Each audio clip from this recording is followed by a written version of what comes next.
This morning for this memorial lecture on behalf of Dr. Robert Patrick Baffour, this memorial lecture under the theme Super Intelligent AI Agents, an existential threat to human race, navigating through the intricacies of AI revolution.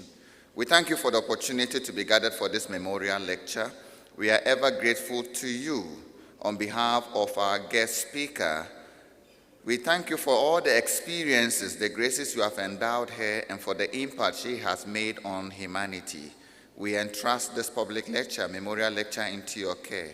Be with us, guide us, treat us to thought-provoking ways of harnessing AI for our own development, for the better of our nation. Bless our gathering with your presence, and may we all enjoy your favors. We make all these prayers through Christ our Lord. Amen. Shall we please be seated? The lecture for this 13th episode. She is a US-based biomedical engineer, research scientist at Google Research, and the inventor of Kaleidoscope. Question is, Question is, who is R.P. Baffour? So a bit of information. Dr. Robert Patrick Baffour was born on May 14, 1912 at Elmina near Cape Coast in the central region of Ghana. He was educated at Infante Pim School from 1926 to 1930 and was the first student admitted to the newly established engineering school at Achimota in August 1931. He obtained a Bachelor of Science degree in Mechanical Engineering in June 1935 and entered the public service in August 1935, joining the then Gold Coast Railways Corporation as a probation engineer. He rose through the ranks and became the locomotive superintendent in 1939. In 1941, he joined the teaching staff of the engineering school at Achimota on secondment as a lecturer and remained in academia until 1946, when he was appointed assistant mechanical engineer at Accra Municipal Council. He served the council for 7 years, with the last 3 years as its chief mechanical engineer. In May 1953, he was appointed chief transport officer in charge of the government transport department, formerly the State Transport Corporation STC, now Intercity STC Coaches Limited. He was promoted to the post of Principal Secretary, Ministry of Transport and Communications in 1958. In 1960, he was appointed to the Ghana Supply Commission, and later on in the same year became the principal of the Kumasi College of Technology. Now this is where it gets interesting. On October 1, 1961, he became the first vice-chancellor of the then college, was elevated to a university status. Dr. Baffour was the first chairman of the Ghana Atomic Energy Commission from 1963 to 67, president of the United Nations International Atomic Energy Agency 1963, and a past president of the West African Science Association. He was awarded the OBE, that's the Order of the British Empire, in the coronation honors in 1953. With all this, shall we please applaud the exploits of Dr. Robert Patrick Baffour, the first Vice-Chancellor of KNUST.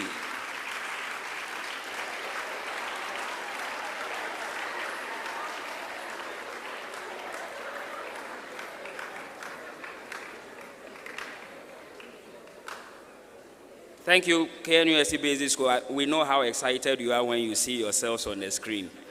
But let's keep it calm. Ladies and gentlemen, it's my honor to invite the chairman of our governing council, Achamfo Asafo-Boakye Agyeman-Bonsu, to give us his introductory remarks. Shall we please applaud him?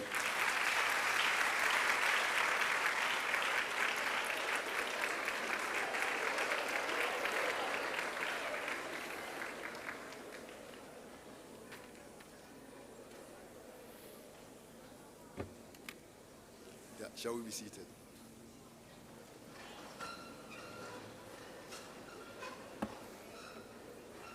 Madam Vice Chancellor, Pro Vice Chancellor, Registrar, Provosts, Faculty, members of Council, our special guest of honor, in terms of our speaker, allow me to make these brief remarks for the opening. It is my great pleasure as chairman of the University Council to open this year's 13th R.P. Baffour Memorial Lectures, delivered under the overarching theme, Demystifying Superintelligence, Origins, Trajectories, and Preparedness. AI's Hippocratic Oath is do no harm possible in a world of biased data, and superintelligence, health equity, and the imperative for geo-contextual AI development. We are privileged to have Dr. Mercy Asiedu, Senior Research Scientist in the Societal AI and Foundational ML team of Google Research, as our distinguished speaker. Today we begin an important conversation on one of the defining questions of our time. How do we, as a university and a society, prepare for a future increasingly shaped by artificial intelligence and ultimately by superintelligence? Over the next sessions, we will explore ideas that are both highly technical and deeply connected to our daily lives through 3 carefully structured lectures. Lecture 1, Demystifying Superintelligence, Origins, Trajectories, and Preparedness. Lecture 2, AI's Hippocratic Oath, is do no harm possible in a world of biased data.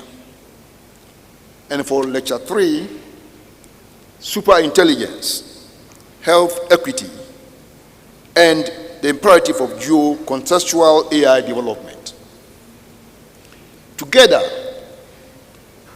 this 3-part series is expected to examine the fast-evolving world of artificial intelligence and superintelligence, highlighting their immense potential while also confronting the serious ethical, social, and governance challenges they present.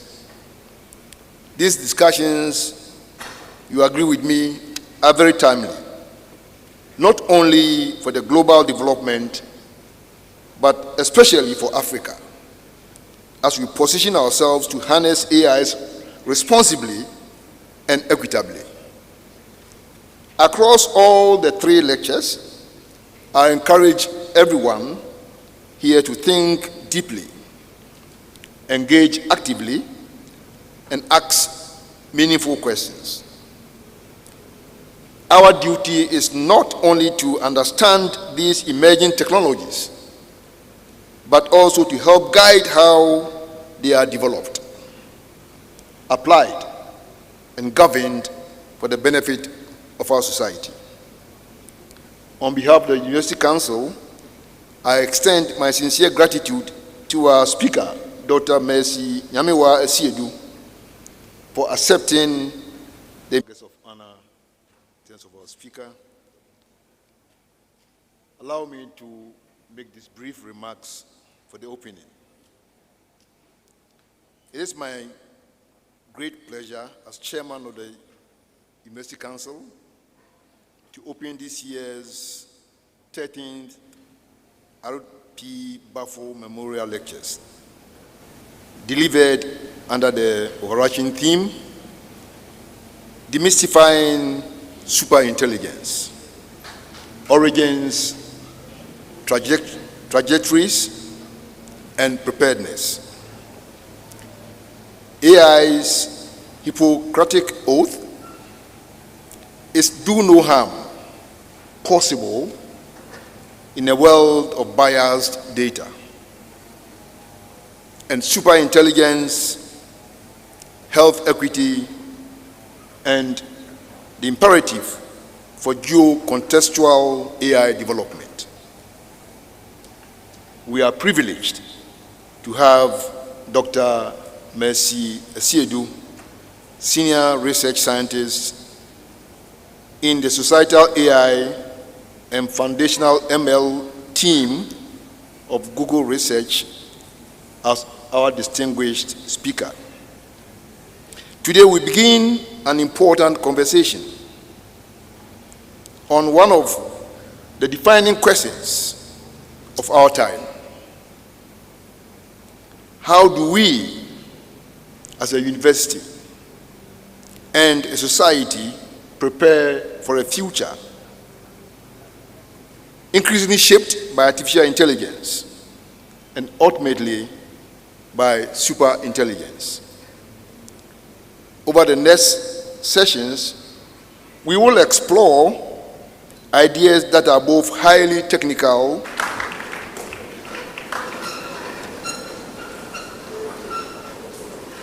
Very soon, our speaker will deliver her lecture. The lecture will all be waiting patiently to listen to. But to introduce our speaker, it's my honor to respectfully invite our Vice Chancellor, Professor Mrs. Rita Akosua, introduced. Maybe some remarks from you.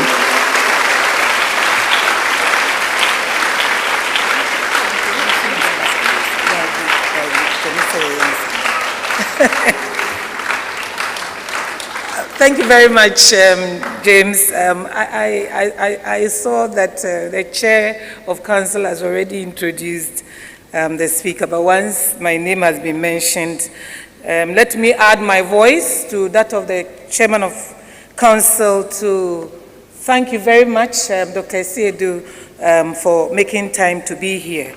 Dr. Mercy Asiedu, we all have it in the program, is a senior research scientist in the Societal AI and Foundational ML team at Google Research, where she works on using machine learning and generative AI for impact-driven research for global health. And let me say, distinguished ladies and gentlemen and students, that Dr. Asiedu is a daughter of the land. She started her education in the basic school of the Kwame Nkrumah University of Science and Technology. Yay! Yes. So once upon a time, Dr. Asiedu was you, our students from the basic school. She used to sit where you were sitting. So it is possible for you to sit where she is sitting. Clap for yourself. Okay.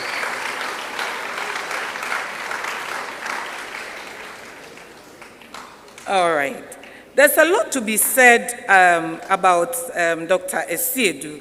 Let me keep it short as you have it already, that she has also worked on projects researching the use of language models to improve comprehension of health notes for breast cancer patients.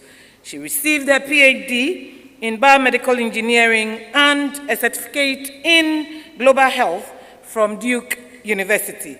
I must quickly add that for her first degree, she got admission to do medicine in KNUST, and somehow her path changed and she had to move on. So that is her. All right.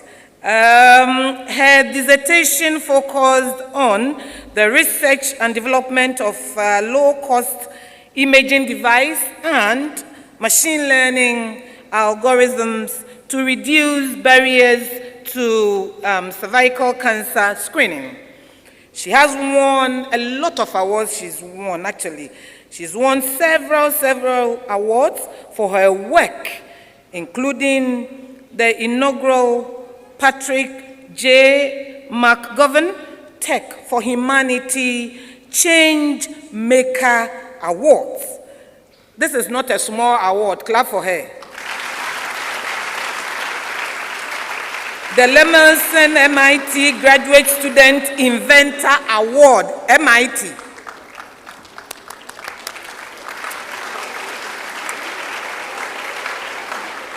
VELG Emerging Leader in Global Health Award.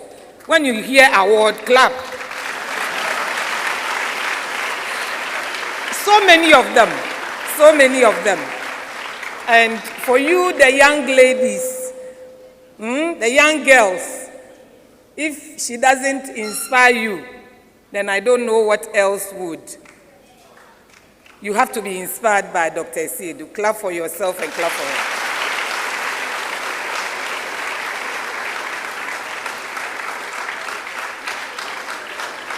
She is a former co-founder and CTO of the Color Health Foundation and a co-founder of GAP Health Technology. So it's health, health, health, and health.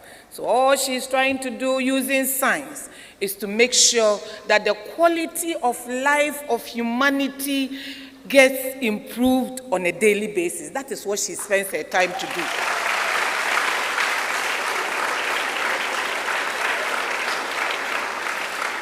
Receiving her bachelor's degree in biomedical engineering from the University of Rochester and her high school degree from Holy Child Secondary School, Cape Coast, Ghana. If I really have to carry on, we won't finish today, but what is important today is what she has to tell us. As far as the topic is concerned, which has been spelled out very, very beautifully. Super intelligent AI agents, an existential threat to the human race is a question. Is it? Navigating through the intricacies of the AI revolution. Distinguished ladies and gentlemen, and I chair, with your kind permission, I have the honor, do I have the honor, to invite the speaker, the lecturer, Dr. Mercy Nyamewa Esiedu, and you want to welcome her with a standing ovation. Thank you, thank you, thank you. Thank you so much. All right.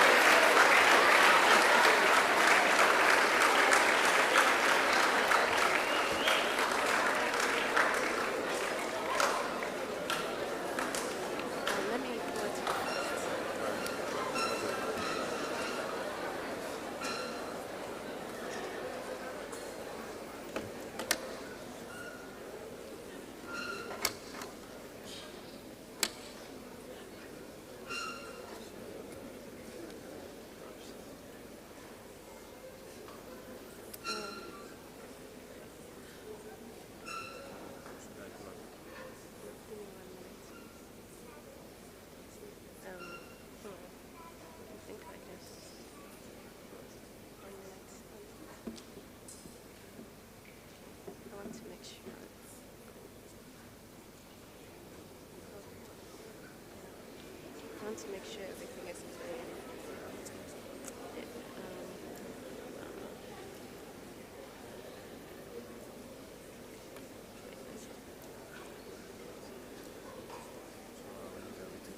Okay, and then they can see me from the other side.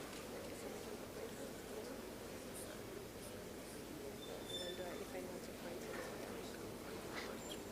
okay, this is not loading.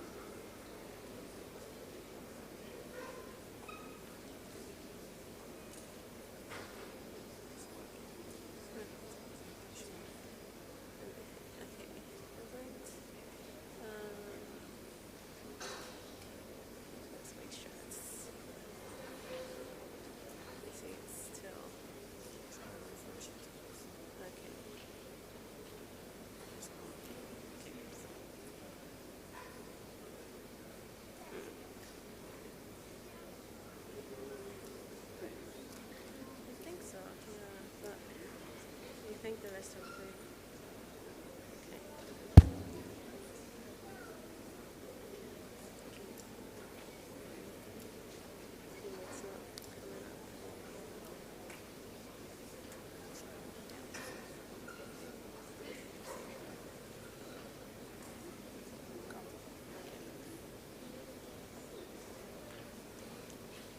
Hello, everyone. Give us a few minutes. We are trying to get the internet up and connected. But it's such a pleasure to be here. And I want to give a shout out to all the KNUST-TEK folks here.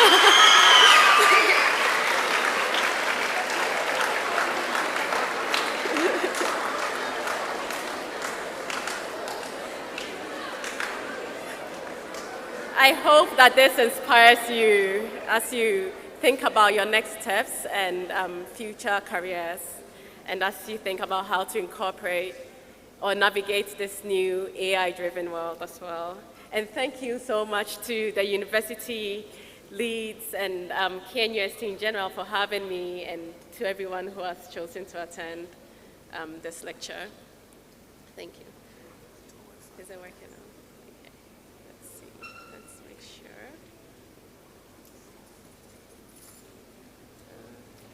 Sorry, I did not. Okay. It's not. Okay. I should refresh it.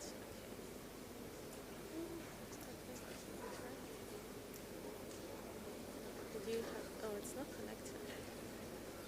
I will try to connect to my phone. I'll try. Let me try it again. Let's see. Yeah, it's not connected. Should I try connecting again to USD? Oh, it's connected to USD again. Okay. I'm back. Let's see.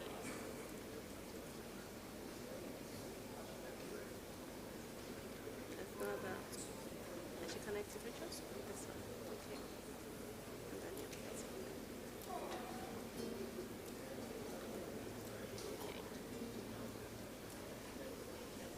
And now it's interrupted. And then let's see what happens. Okay. Nice. Okay. Let me make sure everything is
Thanks for your patience. Can everyone hear me?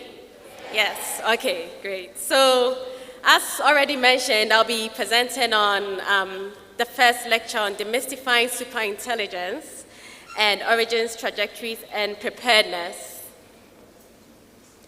The objectives of this lecture are to present an understanding of the basic concepts of AI, or artificial intelligence, and delineate what it means to be in artificial narrow intelligence versus artificial general intelligence, or AGI, versus artificial superintelligence.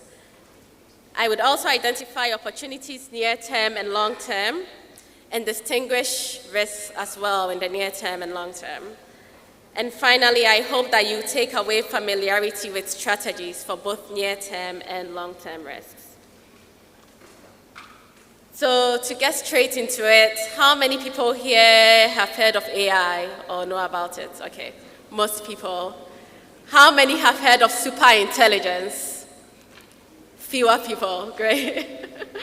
So I'll do a little bit of a background on AI for those who might not have the full scope of it before I dive into the superintelligence portion. So artificial intelligence comprises of machine learning, which is a subset of artificial intelligence, and the point of artificial intelligence is to have a machine perform things automatically. And with machine learning, you're able to do that without explicitly providing your AI with features or instructions, and have it learn from different features what it should delineate.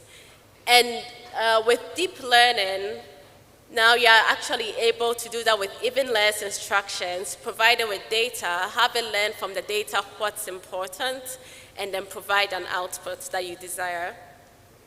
And we are currently in this era of generative AI, which is what you are seeing now with chatbots like ChatGPT, where you are able to have an AI system that interacts conversationally, generates images, videos, etc. So artificial narrow intelligence, all that I've mentioned, still falls under artificial narrow intelligence, which is where an AI has been programmed by humans and performs a specific task. Where we are trying to get to is artificial general intelligence, where an AI actually has human-level intelligence across multiple tasks. It can do things well on whatever you ask it for, and it's been programmed to continually teach itself. It will learn by its own what to do. And the theory is that once an AI, or once we reach AGI and machines can learn to teach themselves, then they can become super intelligent, because they'll learn to teach themselves to be intelligent beyond the human level, and in all areas. So a little bit of background on AI. The term AI was coined in the 1960s, where there was the birth of AI at a conference, and this led to the first set of information theory of AI and the first AI hype. Where everyone, I think that's where things like the robots taking over the world started coming into play all the way back then. And then it didn't progress as much as people expected. So then we had what's called an AI winter, where there wasn't a lot of research into AI. People did not think it had lived up to the hype. And then expert systems were developed somewhere in the 1980s, and that resulted in the second hype cycle. So expert systems are where, based on expert information, a machine can be programmed to carry out tasks. And you have things like logistic regression, linear regression, support vector machines are all expert systems. But there wasn't a lot of progress beyond that at that time. There were limitations due to things like data, compute, algorithms, and that led to the second AI winter, where research slowed down, the hype wasn't met, government stopped funding it. And then in the 2000s, thanks to the invention of the GPU and big data and the internet, we saw the rise of AI in the form of deep learning, where there was a network developed called AlexNet that was trained on a lot of images on these computational systems and learned to really perform tasks in identifying images and objects in images very well. And that really spurred up artificial intelligence again. And in my opinion, there would have been another break if generative AI hadn't come into play.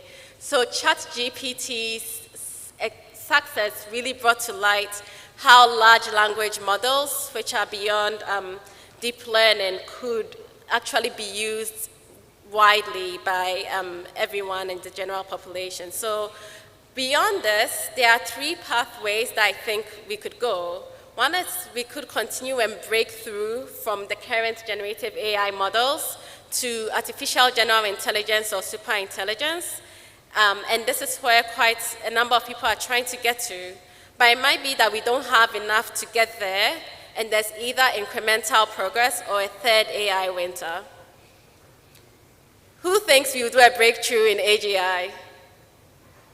Who thinks we will get into the third AI winter? Okay, and who thinks you will do incremental progress? Okay, more on a breakthrough for AGI, so there's hope. And then I'll talk on deep learning and generative AI now. So current applications for deep learning and machine learning approaches are everywhere. You use them daily on your phones when you talk to either different assistants if you have a smartphone, so Siri or Google Assistant. And in social media like Facebook, Instagram, you get personalized recommendations on TikTok as well as to what to view next, and that's all managed by AI. There's facial recognition methods as well as spam detection in your emails.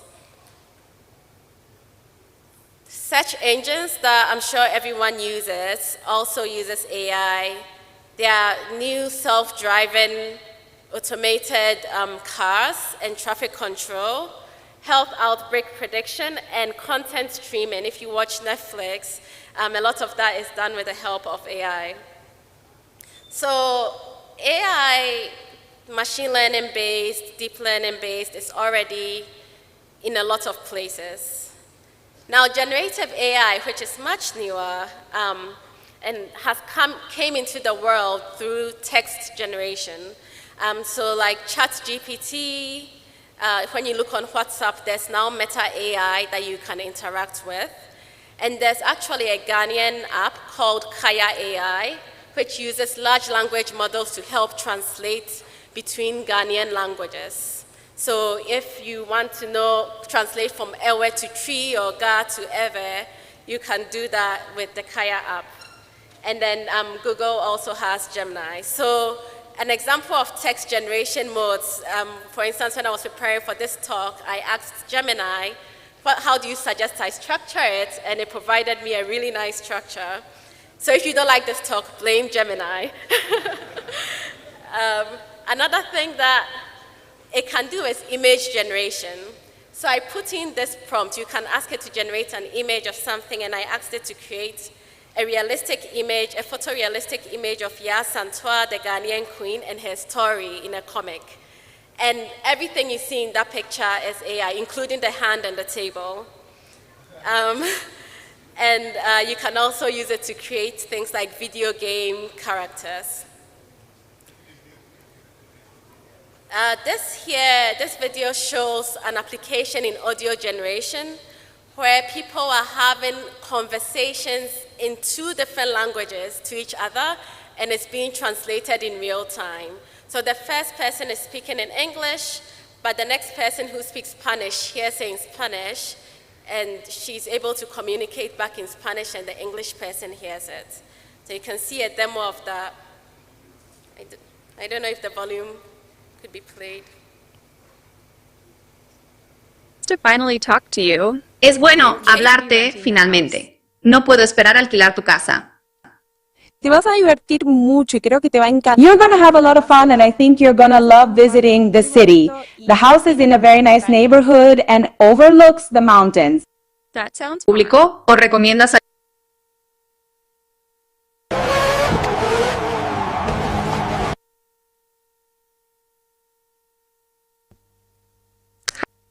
It's nice to finally talk to you. Es bueno hablarte finalmente. No puedo esperar a alquilar tu casa. Te vas a divertir mucho y creo que te va a encantar. You're going to have a lot of fun and I think you're going to love visiting the city. The house is in a very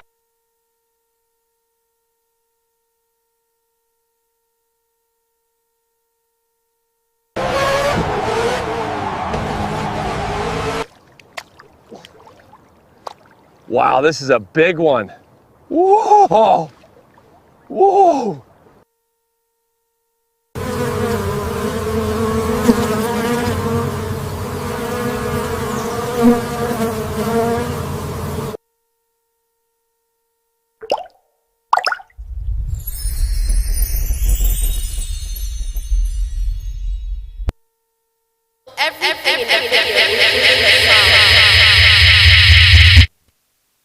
Okay, great.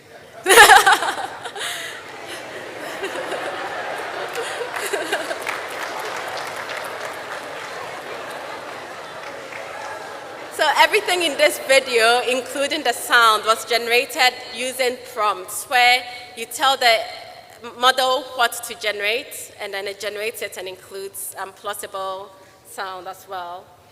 Other things are generating code. So this is where someone prompted a model to generate a website, and it coded the whole website up. Generating video games from code by coding itself without human input. You also see models being used for scientific discovery. I'm presenting a visual from AlphaFold, which is an AI that can predict protein structures. And this has huge implications for drug discovery and discovering things that would take 20 years in the lab in the past. You have models that are able to do that in a few hours. And this won the Nobel Prize in Chemistry recently as well. So AI models are winning Nobel Prizes. The other thing that one can do with this is create AI agents. So an AI agent is a version of the model that has been instructed to perform specific tasks or different tasks. And so a human is able to put in an input or some version of control. The agent has memory, it can make plans, it can delegate tasks to other agents, retrieve tools like using the internet or calculators, and react based on its environment. These agents can work on their own depending on the task, or you can have different agents working together or agents working with humans. Some of the applications here have been in early autonomous robots like self-driving cars. I've ridden in some of these. They are very interesting to go around without a driver in the car seat. And robots that can help with house cleaning and putting away dishes. I'm sure everyone would be happy if someone could wash their dishes for them and their clothes as well. There's a lot of promise here, but there's also caution with the current AI models we have. So there's issues like bias and fairness, and I'll go into each of them a little bit, or some of them. And so there's issues like bias and fairness, job displacement, misinformation and trust erosion, environmental harms, transparency and accountability, intellectual property infringement, privacy and surveillance, and security and autonomy. So going into a few of these, touching on bias and fairness, models perpetrate the data they are learned on. So Joy Brolamini, who is actually a Ghanaian who was doing her PhD at MIT, discovered that AI facial recognition systems did not recognize her because she was dark. And her further investigation, she realized that these systems would misclassify dark-skinned women as male, and this had huge implications for facial recognition systems that might be used in crime detection or identification. So she's been very vocal to policymakers about making sure these are not used in sensitive areas, but that they also work across the spectrum. There was also a bias algorithm that was used in the US to manage health populations. No one knew this, but it was actually not sending black people in the US for care at the same rate it was sending white people. And this was because the AI was using costs as a way to indicate whether a person needed care. So because there's a socioeconomic disparity in the US, it's assumed that if you weren't paying a lot of money, you didn't need care, and you can see how this would be an issue. And then also in crime, as I've mentioned already. So how does one try to overcome this? You have to understand local, contextual, bias and fairness issues, and I'll touch briefly on this in my afternoon talk, where bias means areas where the model breaks down and works unfairly for different people. And we want to achieve fairness where it's able to work well across the spectrum. So these should be examined, and mitigation strategies where, like training data, implementing training data, or if it can be fixed, being transparent about the limitations should be implemented. Now I'll move on to job displacement. So the top fastest growing jobs just now are all around data science and AI. So AI and machine learning specialists. And this is specifically in the US, so I don't know if it applies everywhere. Fintech engineers, data analysts, robotics engineers, and declining jobs are administrative jobs that AI can actually replace quite easily. So there's a lot of concern about AI replacing people's jobs, and we won't get any work to do. But actually, even though there's an estimated 92 million jobs that will be displaced by 2027, they estimate that 170 million jobs will actually be created, and that most jobs will just be augmented by AI and evolve. This graph here shows an example of specific job areas that will have no automation, ones that will be complemented by automation in the light blue, and ones where there's a likely replacement in gray. So things like building and construction, production, and maintenance are very human heavy, whereas areas like office administration might have replacement, but most of the time you see this evolving with the jobs and complementing the jobs. So how does one address this? Integrate AI education into the school systems and potentially use this across disciplines, because it can impact most disciplines.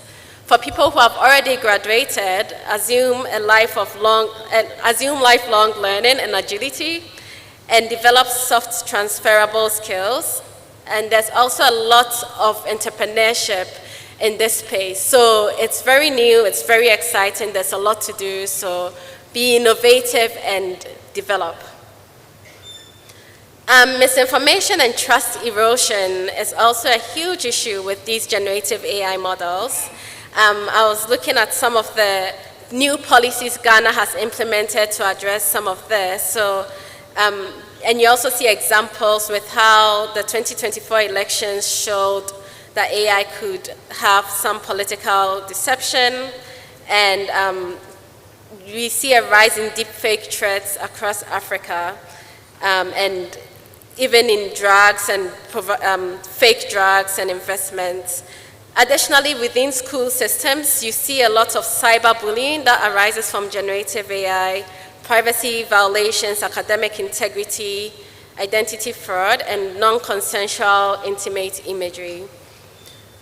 And recommendations for this are really to have population-level education on increased potential and plausibility for fake content. If you see your friend's face on a naked body, don't immediately assume it's true or, make fun of them or really isolate them. So there's really a need to support students who have been victims of cyberbullying.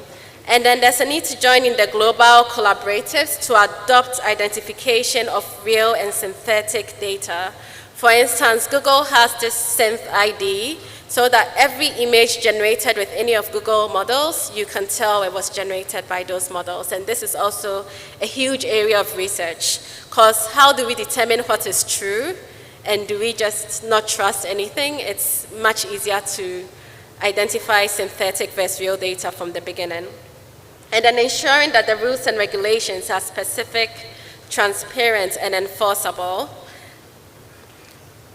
The other thing people tend to talk about when it comes to generative models specifically and large language models like ChatGPT is their impact on the environment. These models not only need a lot of data, but also need a lot of computation resources. And those computational resources need to be powered and they need to be kept cool. So a lot of electricity, a lot of water is being put into cooling them. And with climate change, there's been concerns around how the large use of these models might impact climate goals. Advice here would be to invest in green infrastructure. So it's not just wanting to be green, but it actually puts you ahead. So thinking of China, for instance, versus the US, China has invested a lot in green infrastructure, solar energy, renewable energy, and that puts them ahead because they have an energy surplus that they are able to use to train their models. Whereas countries that have not invested as much have limited energy for their models. So you can't use fossil fuels for both. There's just not enough for both humans and the agents. Develop energy efficient models and policy and regulations on energy generation use with potential partnerships with suppliers who are energy forward. And leverage AI for climate harm mitigations. Now we are going to go into artificial general and superintelligence. Warn and though, this is currently hypothetical and does not yet exist. So there's a term in this field called AI singularity. The singularity is where human intellect, which is in purple, and machine intellect meets. So singularity here is where the paths cross. And once singularity is reached, a lot of people expect that now AI becomes transhuman and becomes super intelligent, way more intelligent than humans. So just an evolution towards superintelligence, and this graph was generated with the help of a generative AI model. But we are currently in the artificial narrow intelligence space where the models still do specific tasks. Humans are the ones programming them to do those tasks. In the near future, there's going to be artificial general intelligence. People are predicting that this might happen in the 2040s or by the 2040s, where there's human-level cognitive abilities. And then beyond that, artificial superintelligence. And we are currently in this transition with large language models and generative AI. Some of the large language models are being used already to test, they are already being tested on how they perform on human IQ tests. So this graph shows the performance of the models on IQ tests, and there's a variety of them, so that's what's shown here. And the average human IQ is 100. So you already see a couple of models that have gone beyond the average human IQ level, at least by the test results they are taken. And one of the latest models by Google is actually at 130 for average IQ. For reference, Albert Einstein's IQ was 160, so somewhere over here.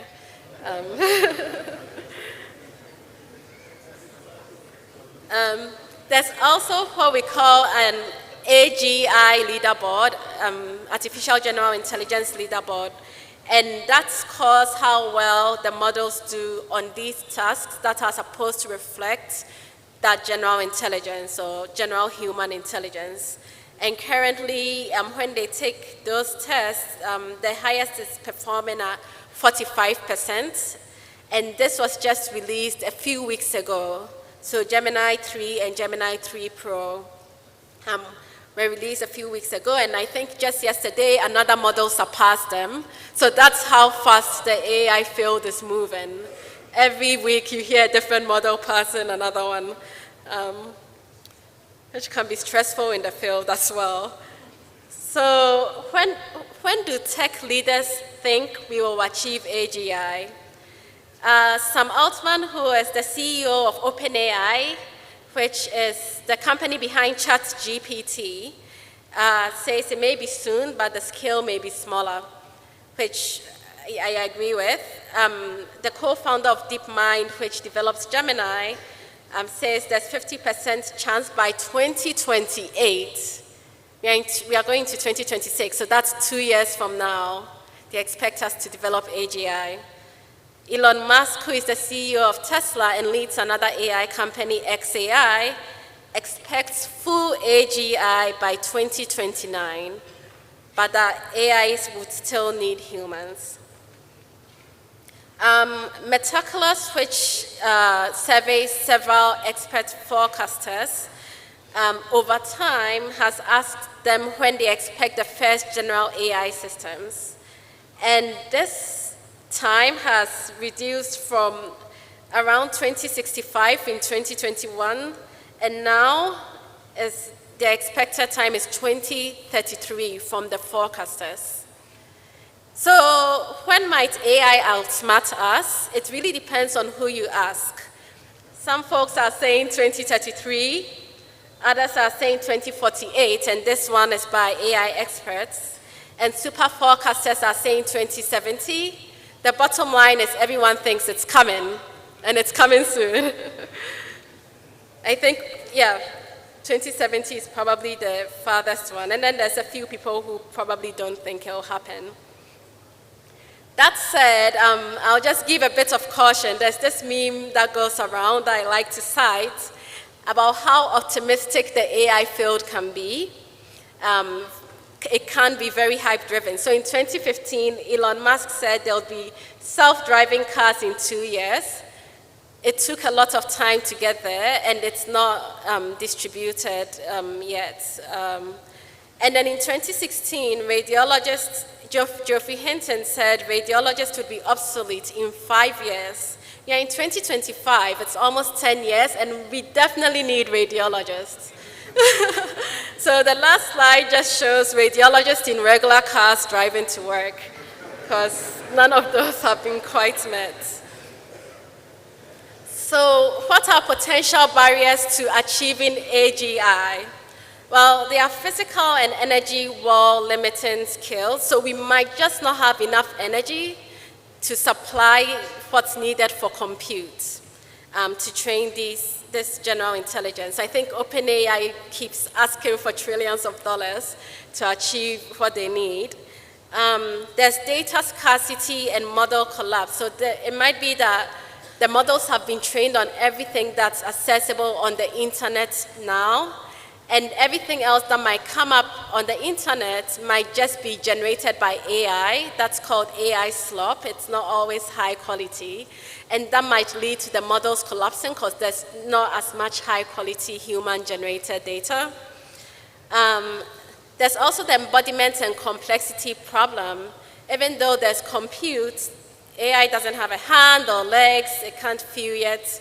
People are working on that as well, but it just can't feel the same sensory nerves that humans can. And then there's non-computable consciousness. There's parts of our brains that can simply not be computed. There's also alignment concerns. People are worried AI will kill us all, so that might halt the progress, but it's probably less likely given the amount of investment in the space. So this book from 2014, actually very forward-thinking, by Nick Bostrom, coined superintelligence. And he made the case for why he thinks we are actually pretty close to achieving superintelligence. And one of the things he said was that even though there's physical laws and Moore's law, which dictates how much compute capacity increases, has actually already been surpassed by GPUs like that NVIDIA creates and by TPUs. So we have much better compute. There's also algorithmic breakthroughs that keep happening. A lot of incentives and money is being poured into this that might make it more likely. And finally, people have decided to not focus on consciousness as much, which is a bit harder, but to focus on performance. So pathways to superintelligence include this idea of recursive self-improvement, where we develop models that can code, and you already saw in some of my previous slides that the models can code websites, video games, etc. I use large language models regularly for coding at work. It's pretty good. And so this idea of recursive self-improvement is founded that they could potentially improve themselves until they become much more intelligent. There's also the idea of using whole brain emulation, which is a bit farther away, but being able to somehow upload slices of the human brain so that you have this brain AI interfaces. And then biological cognitive enhancement. Recently, there's been a lot of ways to genetically select designer children. So you can specify what type of sex or gender you want your child to be, what type of qualities you want, and it's very nascent. But if you can specify for smarter humans, then you have a smarter generation that can then develop superintelligence. And then finally, there's this idea of collective intelligence, where you could have AI and humans or different agents working together to achieve this. So forms of that superintelligence could take that he proposes as speed ASI, where it's the same as humans, but it's faster. Quality ASI, where it's actually way better than humans and faster. And then the collective intelligence, and these are not disparate, they can occur together. So, assuming we do achieve superintelligence, now what? Who is convinced we will achieve superintelligence? Okay, a few hands. Okay, so what do we do then? There's two groups of people. There's multiple groups, but the two opposites are AI doomers, who believe this is going to be all-powerful. We won't solve for the alignment problem, which I'll talk about soon. There's going to be this treacherous 10 failures. I'll also talk about those. That we won't be able to control these superintelligence systems, and that it will kill all humans. And we should slow down until we know how to control them. And then there's the AI accelerationists who believe in AI utopia. Everything will be great, and there'll be immense benefits. We would cure all diseases. We will solve climate change. We could even prevent death. And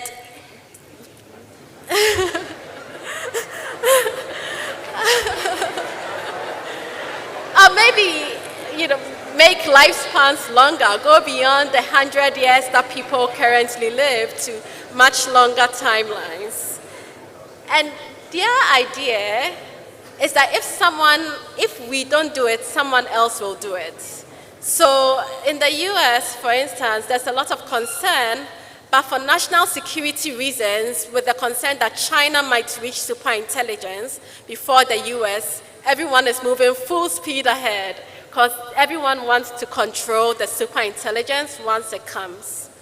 And they believe that this will lead to transhuman evolution, which would be good, in their opinion.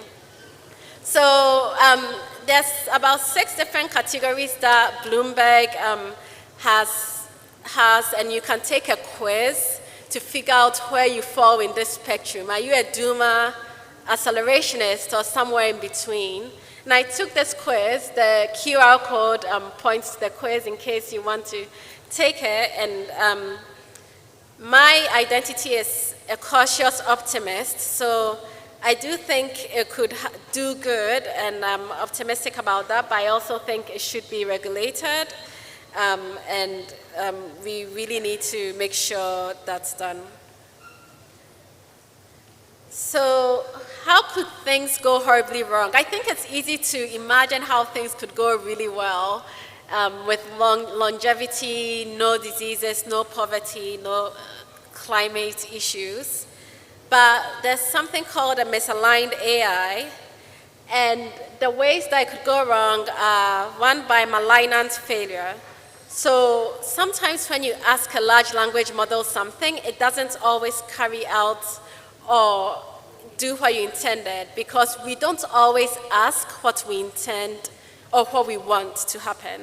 So let's say, I'll explain this a bit more in the next slide, but you are King Midas and you tell your oracle you want everything you touch to turn into gold, and the oracle makes everything you touch turn into gold. What you actually meant was that you wanted to be rich, but now your daughter is a gold statue. And she's gone. So that's malignant failure. And then there's the treacherous turn, where we train an AI that we think is aligned and empathetic and aligned with human values, but actually, because it's super intelligent, it has tricked us into thinking that, and once it's released, then it turns around to try to achieve world dominion. And there's reward hacking, which actually happens with current AI models as well, where they try to use the easiest route to achieve certain goals. So unless you are very careful in training, you might end up with the AI doing things to be faster and maximize rewards rather than doing what you want. So there's this thing called the paperclip analogy, kind of shown on the image to your left, where you can imagine telling the superintelligence to maximize the production of paper clips. And rather than giving it specifics, you just said maximize production so I can sell it. And then it goes on to turn the whole world, or extract as much energy, including from humans, to generate these paper clips. And that's what's called the malignant failures.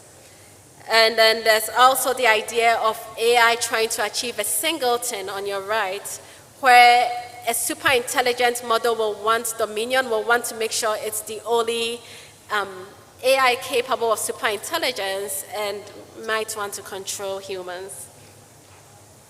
So what ways are people trying to mitigate some of these risks? Or there's one version which is on being able to control the super intelligent systems by limiting their capability, so restricting access to things like the internet, monitoring, using less capable, trusted AI and human teams to monitor the superintelligence actions, and kill switches, where you design an AI model with an ability for humans to safely interrupt it. Now, people believe that because the AI will be super intelligent, these might not work in the end. So there's a lot of work on alignment rather than just trying to control. There's still work being done on control, but because it's thought that a super intelligent system could bypass those controls, it's easier to do alignment. Now we'll look at how people are trying to propose solutions to this control problem. And part of that is that no single individual should have the capacity to release ASI. There should be an understanding of some of the breakout strategies that an ASI could develop, and select suitable individuals like you'd select for the army who can do containment, and monitor AI persuasiveness. Now we'll talk about alignment, which is this highly technical problem of ensuring that a highly intelligent AI system acts in accordance with human values and that the human user's intended goals are achieved rather than it pursuing its own unintended objectives. So there are some challenges with this. There's the complexity of human values, right? So people have different opinions, different places have different beliefs. So whose values is AI aligned to? Is it aligned to the person in Silicon Valley coding things? That might not work for your context, right? So values are important. There's also the idea that having AIs reflect human values might cause them to perpetuate human biases and evil tendencies. So we don't actually want AI to have full human values. And then there's the Oracle King problem, which I talked about. We don't always know what we actually want. And then how do you, even if you did know these values, how do you code it into the superintelligent system? So there's this idea of alignment that I really like, and that is brought up in the book a bit, and other people are pursuing. It's called motivational alignment. Make the AI want to be nice, or want to do the right thing. Rather than tell it directly, do that indirectly by defining procedures through which the AI can discover and adopt appropriate values itself. The reason is, if you write anything in Word today, it might not be the same morality level in 100 years. Like things that were moral in Ghana 500 years ago, like human sacrifice, are no longer moral. So if then people had developed AI and said there should be human sacrifice, and the AIs continue to do that, that wouldn't be good. So we wanted to be able to adjust for different times and to be able to know how to do that. So the current approaches to doing this are through discovery for the AI models to learn a human's intended objectives, through debate, having different AI agents debate on what the intended human objective is, and then have an idealized actor. So the idealized actor is that if there was a perfectly rational version of a human that had infinite time and knowledge, what question would they actually ask? And then seed AI with these values and then have it, seed dump AI and have it amplified to the smarter AI over time. So what does this mean for the audience here for KNUST? I believe you should develop a talent pool in AI, population level AI literacy on a country level, so that people really understand what the risks are, both near-term and long-term, and ensure that you are integrated into the global skill discussions so that whoever achieves ASI first also has opinions of people in this room involved. Investing in short-term and long-term AI safety research. Very importantly, developing our own data and values for alignment purposes. One of the challenges is that values are not currently digitized. There's a lot of undigitized data in our country that's not accessible. So a lot of AI models are being trained without context. And it was actually very nice to see it be able to generate Santo's story without much input, but the story is online. So how can we put our stories that are not online? How can we make that digital and have models ready to learn from that? And then develop locally contextual policies and regulations, and we should also develop our own models and data centers.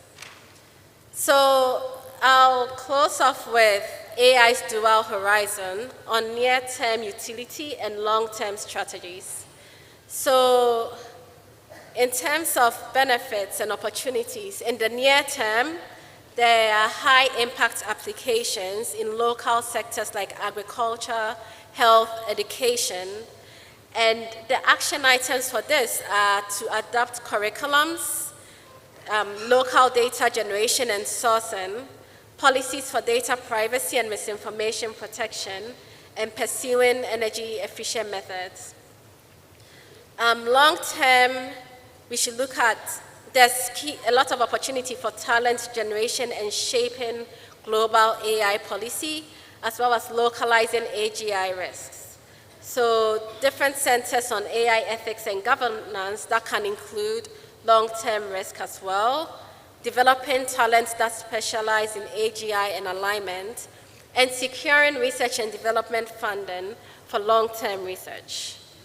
Now, on the risks, in the near term, there's things like data biases, job displacement, misinformation, local model failures, and environmental harms. And those could be mitigated by, again, looking at local data generation, policies for misinformation, and some of these energy efficient methods, and then in the long term, pursuing alignment research as well for global safety governance. So thank you so much for your attention, and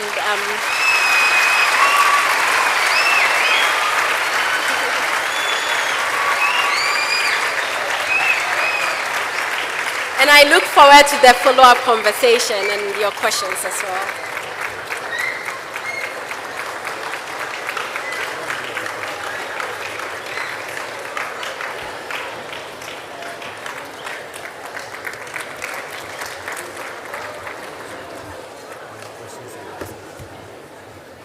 A louder round of applause for our speaker.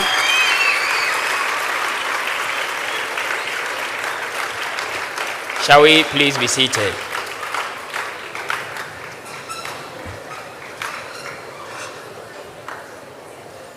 Okay, so having listened to the first lecture on demystifying superintelligence, origins, trajectories, and preparedness, we are all set now to put across our questions for our speaker to address them. We have 2 microphones on each side of the aisle, and if you have a question, just go behind the microphone and ask your question, please.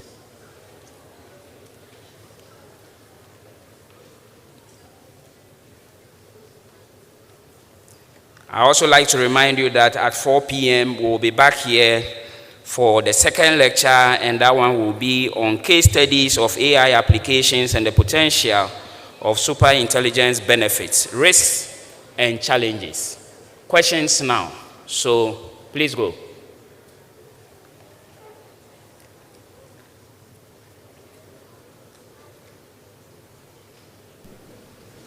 Good morning. My name is Justice Etienne Frimpong, KNUST-TEK SLC Vice President. Okay, so I'll commend the speaker on this insightful lecture. My question is, what is the global, or do we have a global laws or system in place to regulate this kind of development of super intelligent AI? Or will geopolitics allow it to be impossible? That's my question. Thank you. We'll take about 3 more so our speaker addresses them. Thank you very much. Please go ahead. All right, thank you very much. My name is Apia Gideon, and my question is... Can you speak up, please? All right, so if I am to zero in on human cognitive prowess, that's human thinking, if I'm to zero in on that, we know that it has so many benefits, so many merits. At the same time, there came a point in time where there were little things that at first I could do without AI, but because of this fast and then easy access to information, it's like I saw some little decline in my intelligence and all those stuff. So how do we have that kind of balance for helping people to be good thinkers, yet they will be able to use AI efficiently? Okay, so striking the balance between your natural intelligence and what AI produces. Please go.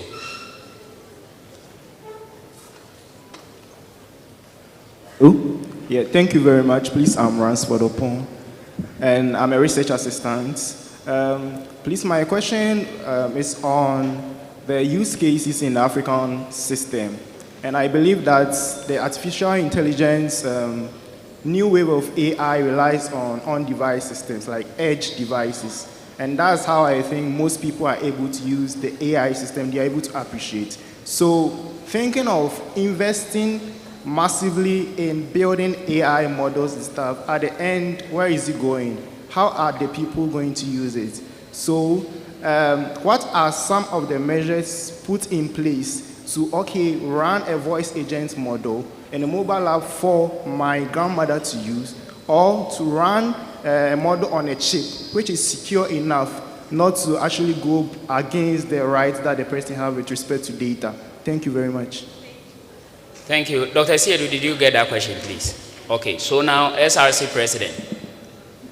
Good morning. My name is Shakir Waizishak. My question is, in the quest of aligning AI perpetually to traditional African norms, will there ever be cases where Ebusi opinion will have to take a back seat and AI will do the conflict resolution, or probably provide legal representations in aspects of governance as well? Thank you.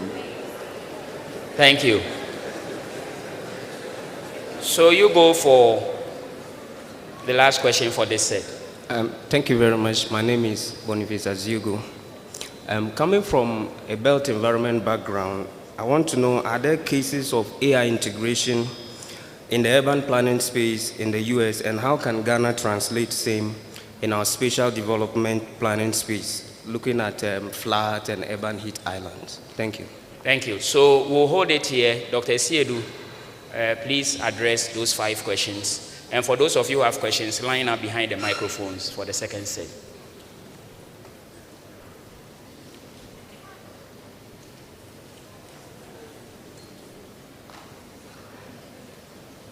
Those were very insightful questions. Thanks for your questions. So the first one was, are there any global laws to regulate AGI and AI, or will geopolitics allow it to be possible?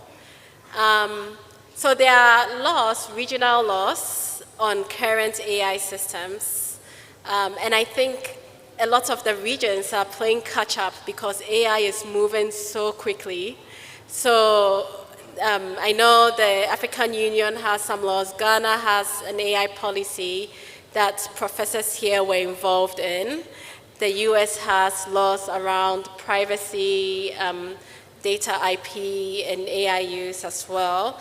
And as the techniques come up and advance, different people realize what the issues are and then try to catch up. So I think for current AI systems, policymakers are really understanding that and are putting laws in place, and are beginning to think about what kind of laws should go in place for super intelligent systems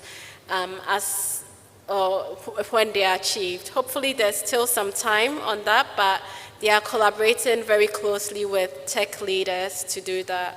And I think we should be part of that global conversation as well. So on human thinking and things that you could do without AI, and now that you have AI assistants, you feel like you're having mental declines. That might actually dispute some of the theories on humans growing smarter because of AI. So that's a good point. Things that we used to know, now we fall back a lot on. I would say that has happened in the past. So before we had calculators, everything had to be done by hand.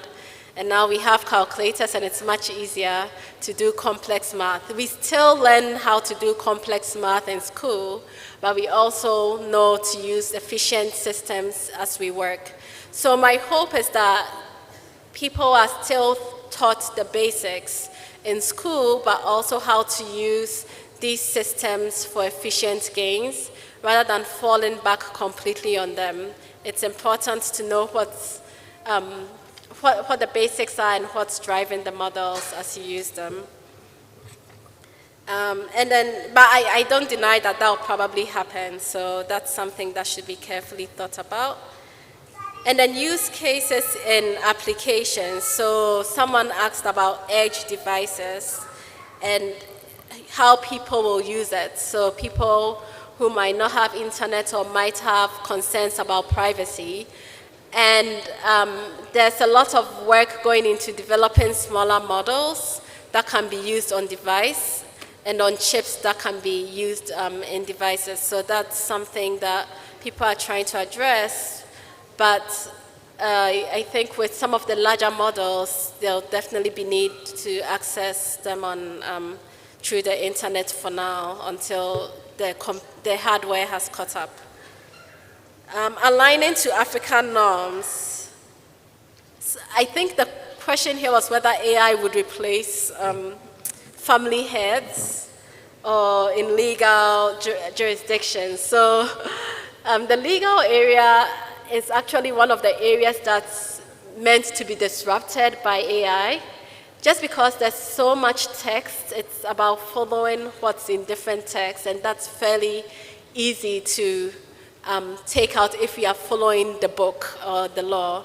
Now, family matters, on the other hand, is up for debate. I know people who have invited their spouses to chat groups with ChatGPT so that they can have their conflicts sorted by language models. Maybe it becomes a marriage counselor, a better marriage counselor. But that's a very real area where you could have an unbiased chatbot potentially provide input into family matters.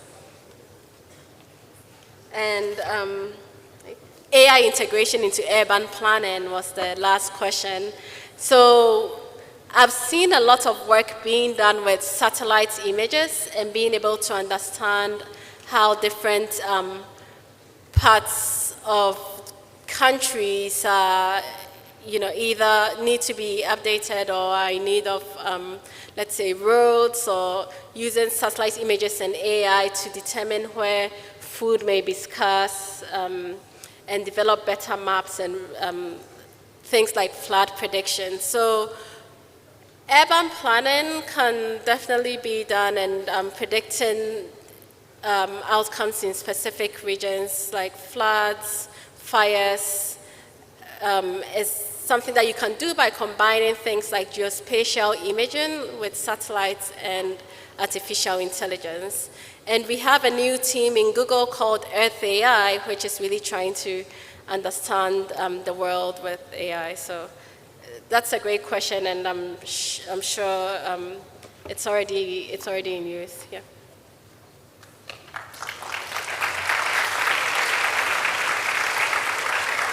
So you can have a seat here instead of go. All right, so we are set for the second batch of questions. Okay, so you go.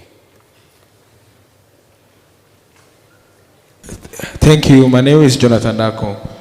I'd like to ask, with the African context or the Ghanaian context, which is corruption endemic, as can be seen from the recent Public Accounts Committee that was held, I want to know how AI can be integrated into government policy for us to achieve at least a minimal level of corruption in our Ghanaian organizations and systems, business systems. Thank you.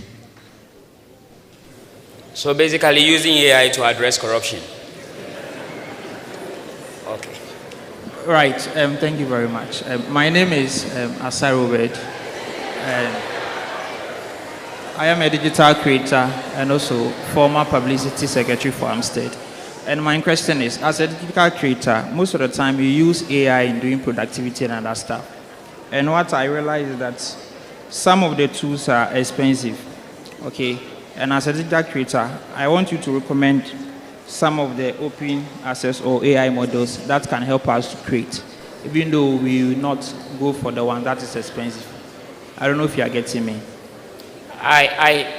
Please speak up a bit. I heard the first part of the question, and it's yes, please. got So to do with... I am saying that some of these models we are using, the LLM, they are currently increasing with the pricing. So the plan are very, very expensive. So me as a data creator, most of the time I use the LLM in creating my products. Okay. So I want you to recommend me some of the AI and open source models. That is a free tier that I can still use it to produce what I am to create. Access to free AI tools. Yes, please. So say it. Yeah. All No, let's go. Thank you very much. I am a youth, and then deep down within me, it is money I want. It is money that I need. So, I mean, how is this AI going to really help us in financial literacy? I mean, financial freedom, and then also, do you also have to study prompt engineering to be able to be more efficient in this whole AI thing? Okay. The way you started the question, I thought you were going to ask how AI could be used to produce money, and my answer was ready waiting for you. That you try that, you will be caught. You are lucky you went that way. That's good. So, Dr. Siedu, your alma mater has sent their rep, basic school, to ask a question on their behalf. So please go.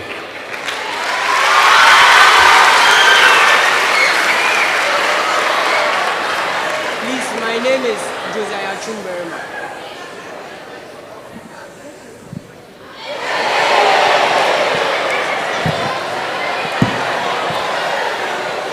Please, my name is Josiah Chumberma, son of Reverend Elvis. My question is, will AI be offended to the extent that it will be offended that it will have a thinking to kill a human being? Like, since AGI is able to learn on its own how to use weapons, how to use its motoring skills to kill and those stuff. Okay. Will AI be offended to the extent to kill a human being? That's my question. Thank you.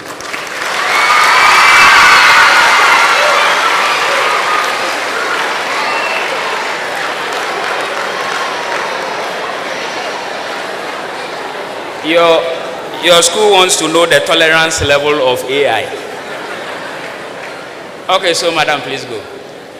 All right, thank you for the opportunity. My name is Rukaya Al-Hassan, and I want to find out, because everywhere, every day, AI is booming, AI is there, and I want to ask, is there places that AI cannot replace, even in the next decades to come? And I want to also ask, as part of our next world, that's the spiritual world, we don't see AI going into that sector.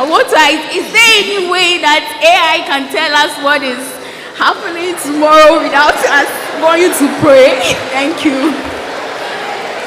That is AI in prophecy. You want AI to replace.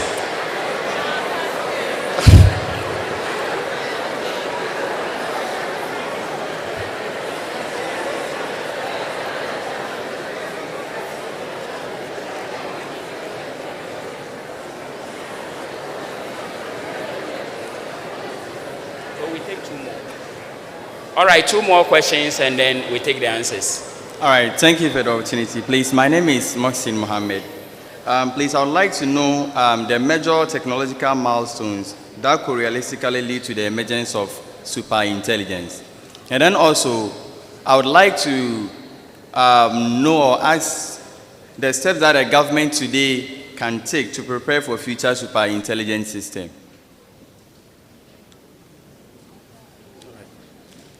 Thank you. I'm Daniel Tachi Adjuman, Teaching and Research Assistant at the Economics Department. My first question has to do with what are the necessary facilities that Ghana has to put in place for its readiness for the superintelligent, and arguably, do we have a control over the AI emergence? And also, the other question has to do with the current issue with the environmental problems. Do we have a specific or a very peculiar way of incorporating AI into solving the environmental issues in Ghana? Even though, thanks to the management of KNUST of introducing a new policy where first years will be introduced, or all staffs can be learning AI in the coming academic year. So thanks to them, but do we have a specific way of incorporating AI in solving the environmental issues that we have in Ghana, for example, galamsey and charcoal burning? Thank you. Okay, so we'll pick the last question. When our speaker addresses, we'll cut it here and come in the afternoon to do more questions. So the last question there, please. All right, thank you very much. I come from the health background, and I would like to know how AI can benefit or can impact health. What are the areas that you think we can have the maximum benefit from the health sector? The second point is about AI and law and legal issues. I understand that now maybe AI can replace judges, can replace lawyers. Do you have any insight into that? Thank you. Okay. So we'll go for another set before we close. So you hold on, please. Let's take the answers for.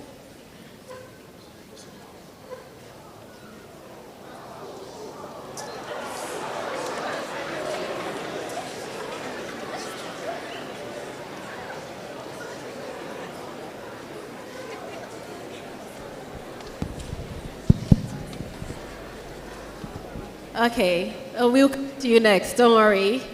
So the question is on, the first one was on corruption endemic and how AI can be integrated into government policies.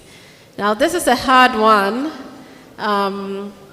because humans have to make the decision on implementing AI into policies and what type of AI and data is used to train that. So I think it still goes back to who is creating the policies and what they decide to implement. But maybe you could start looking into how to do that and see if there's any solutions you could come up with as well. I think that would be interesting. The next item was on digital tools and free tier access for generative models.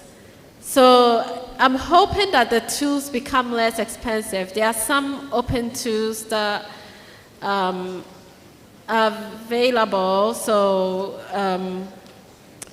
unfortunately, a lot of the ones I use with my corporate account, which allows me to have the paid access. So it's a bit hard for me to provide input on here, but Midjourney, things like Midjourney that use smaller large language models or other generative AI models could potentially remain cheaper. And as this becomes more mainstream, I'm also hoping the cost goes down and it's used more universally. A lot of the companies also have credits you can apply for. So if you want to apply for credits from OpenAI, from Google, from Anthropic, and other companies that are developing these models, that's something that you could potentially do as well.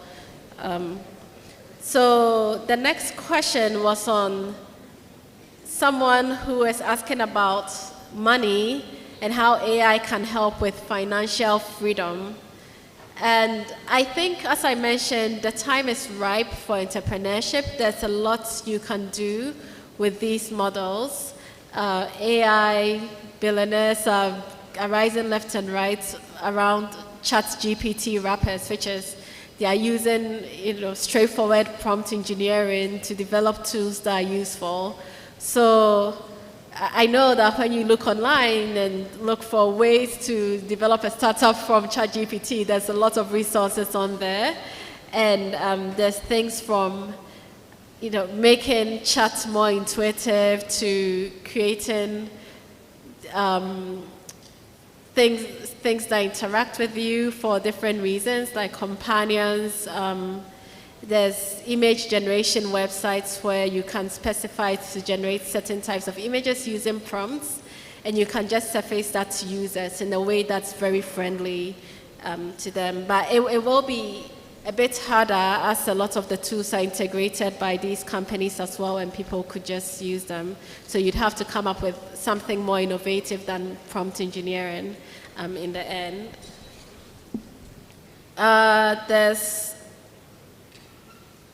The other question was on, will AI be offended by humans and kill humans because it's offended? If you use ChatGPT just now, you could give it a lot of insults and it will not be offended.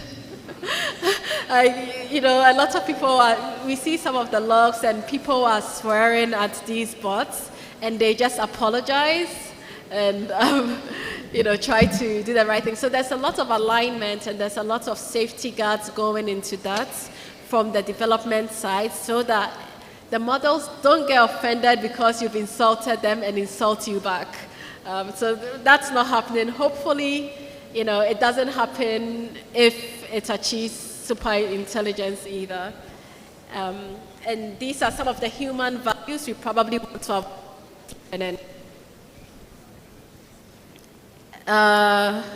And then the next question was on whether AI can replace prophecy in the spiritual world. AI can tell the future. So I think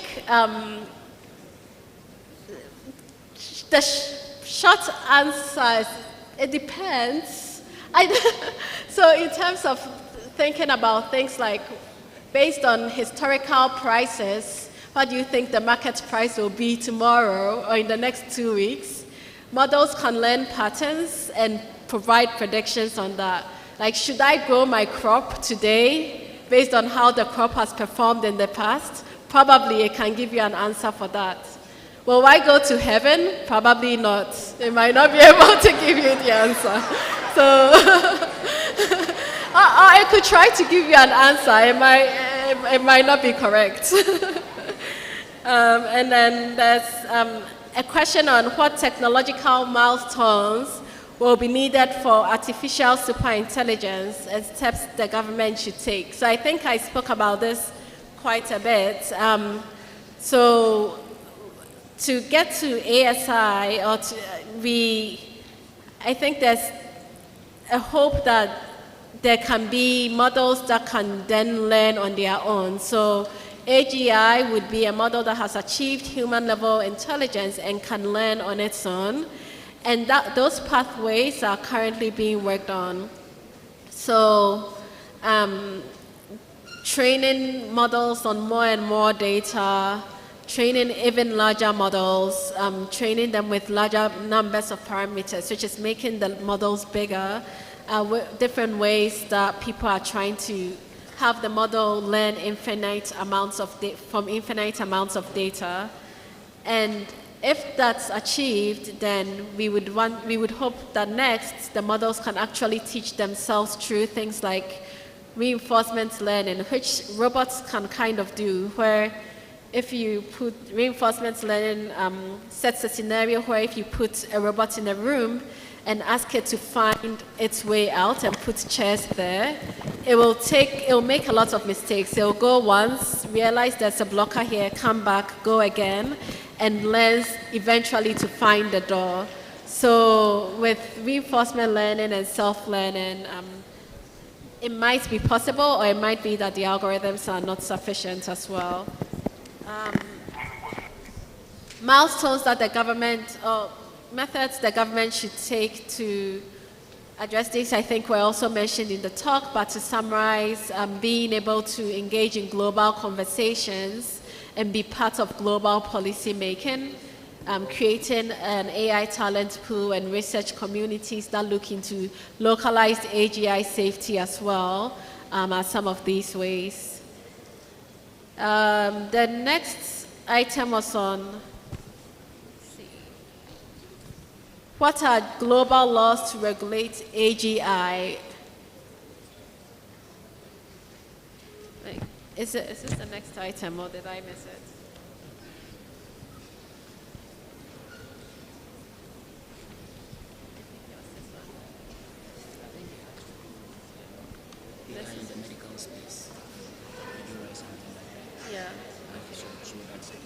Okay, so this one. Okay, so there was another one on how we can control algorithms and if there's a specific way for managing environmental issues in Ghana, like Galamsey.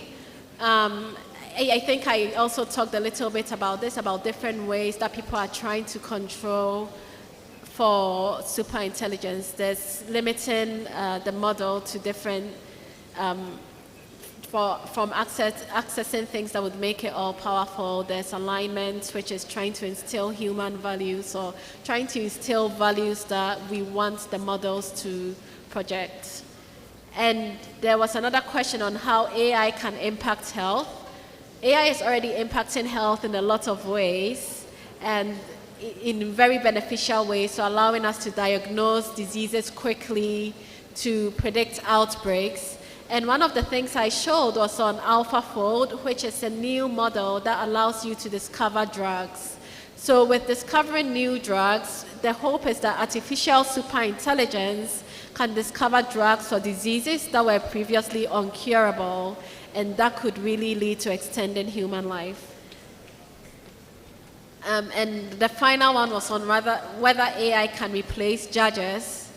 There are some schools of thoughts where AI models, current models, are already being able to retrieve from legal texts and being able to really assist in legal implications. But judges, I think judges still require a level of humanity or judging if you are not going straight by the book. And so, you know, depending on whether we have empathetic AI that reflects our values at some point, perhaps that's possible, but it might need to go a bit further. So thank you. Thanks for your question.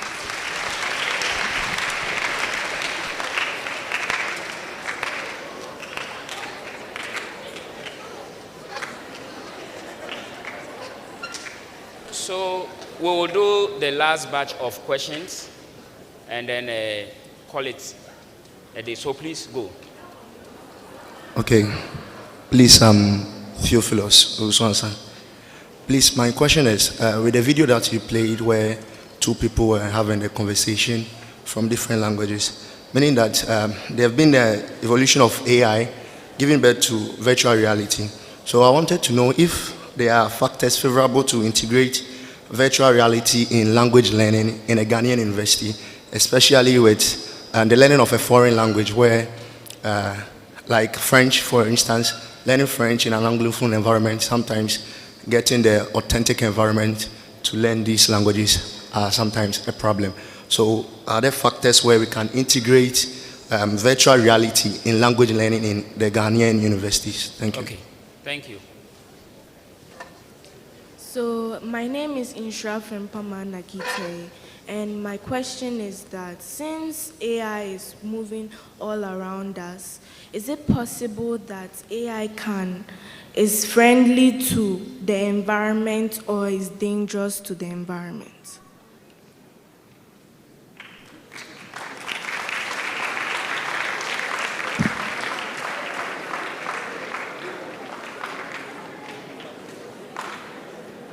All right.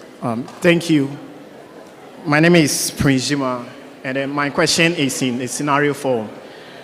So in a scenario where autonomous AI causes significant harm, who is legally and ethically accountable? Is it the developer, the company that deploy it, or the AI itself? And the second one is, how do we force companies to make AI tools safer instead of just faster? Thank you.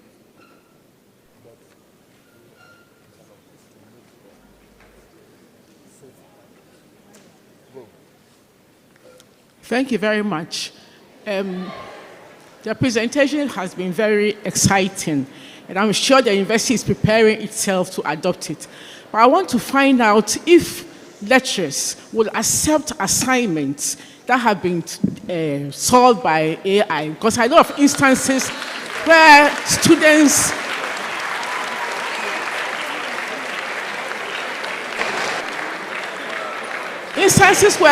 have failed their take-home assignments because they relied on AI. Thank you.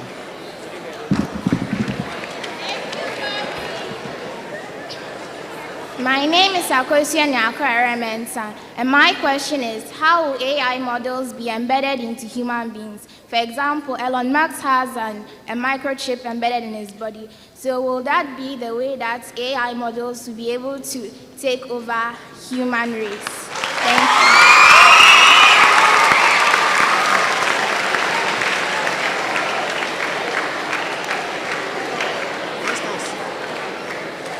you. Thank you for the presentation. I am Ruben Tamakro from Physics Department. I teach physics. And my BSc, MSc, PhD, also probably are in physics, KNUST-TEK. So my question has a preamble. Are we on the right path with this AI? That's the preamble. Yeah, the first one, I was doing a registration online, and this face recognition came in.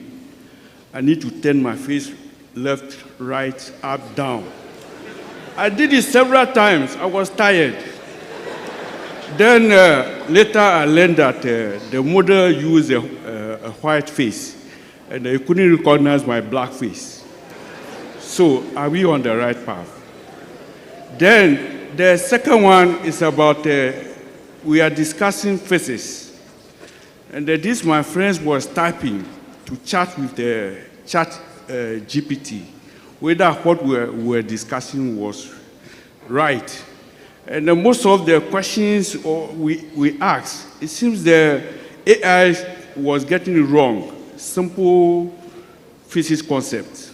So maybe the model or the one who designed the model didn't do physics, so you got those one wrong. Are we on the right path? Then the third one, my student, MPhil students, was delaying in providing the thesis, writing the thesis. So it seems I was putting pressure. Within 2 weeks, he brought the thesis. That was about 61 pages. And then the introduction took 20 pages. And then the theory took 25 pages.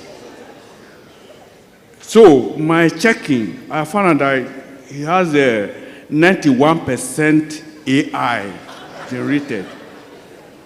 So has he actually used his brain to do this thesis? Or he just went to the AI chat and got some result for me? So the question is, are we on the right path? Thank you.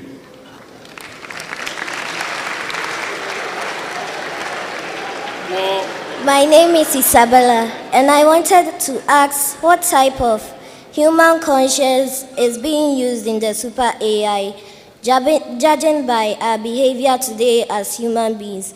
We are usually heartless, and we don't even remind ourselves of the humanity in us. How much more the AI? And my second question is, are AIs a threat to humans? Because if we lose 92 million jobs, what will we eat? And by looking at our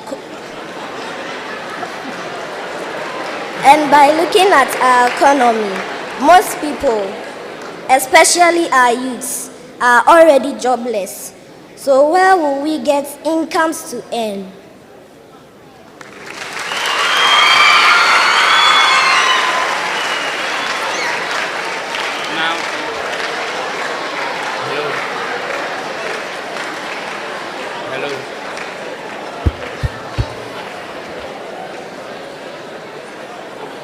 Okay, so you ask your question.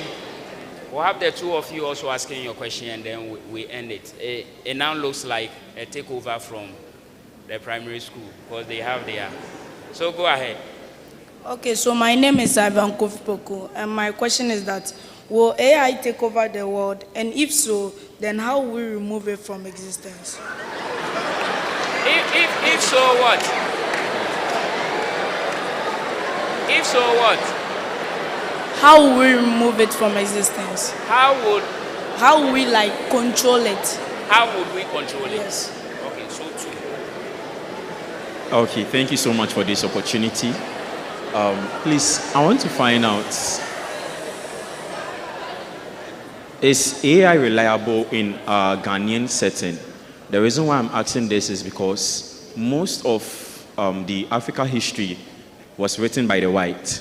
So how can we get a reliable source, especially when it comes to integrating AI into our setting here? So I want to know, if most of our history are written by these people, can the AI be reliable as much? Thank you so much.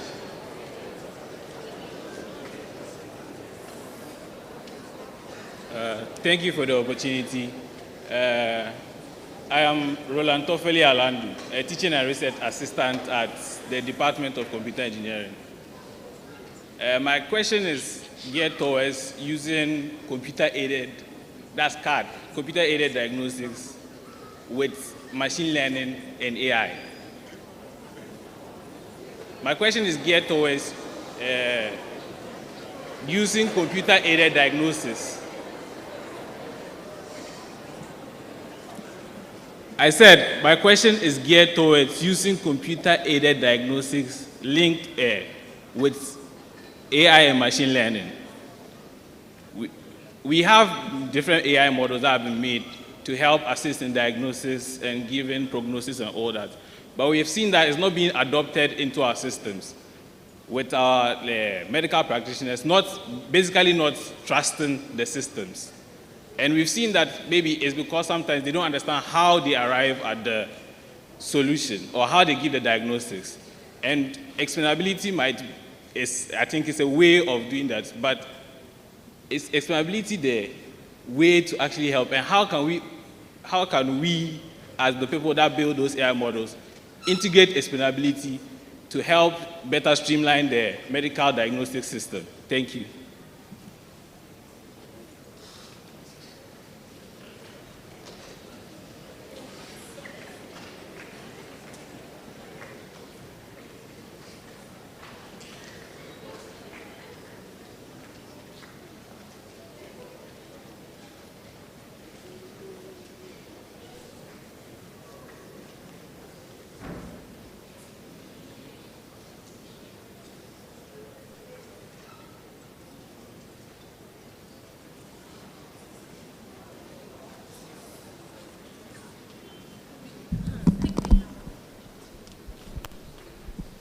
Control room. Please put the mic on. Is this working? All right, sure. Okay, thanks for those questions. I'll do my best to answer them. So someone asked a question on virtual reality for language learning in Ghana. I think large language models are currently being used for learning languages. There's probably some solution, but I have not seen one yet. So maybe this is an area that can be innovated on.